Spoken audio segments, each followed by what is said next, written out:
You just have to look clearly at what's true and not advocate unreasonably or be unreasonably negative. I think it is an incredibly viable way to solve a lot of problems.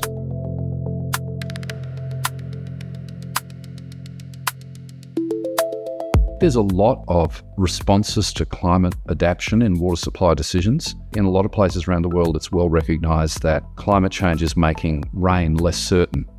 And so people are making lots of investments in resilience, whatever that might be. I think it's the small things that are still being missed.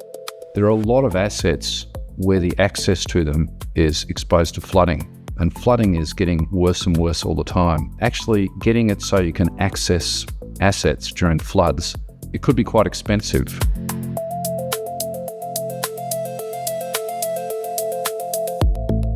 They're not expenses that people sort of think of when they think of climate adaptation. They think of more big picture things.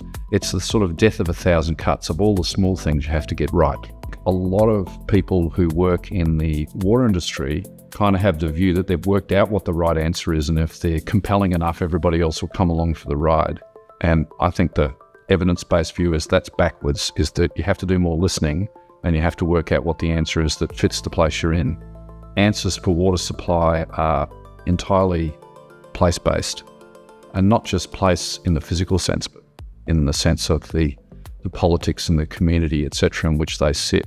If you get down to it, the real fundamental problems they're trying to solve in Texas are remarkably similar to the problems we're trying to solve in Australia, which is to say the engineering is the same, but the governance structures are wildly different. And it just shows me how important it is for us to not only be engineers, we have to understand the environment in which the engineering happens. In 10 years, what I'd like to see would be that communities had a plan, but that their plan was actually a 50-year plan. If you think on a 50-year time frame, which is what people did in the 60s and why we have the infrastructure we've got today, you're more likely to have in place plans that are actually going to work. Big problem we have at the moment in planning in the water industry and maybe in other industries is that planning timeframes are too short, and that people actually think, what can we do in the next couple of years that'll get us through 10 years? I think we should be thinking, what can we do in the next 10 years that'll get us through 50?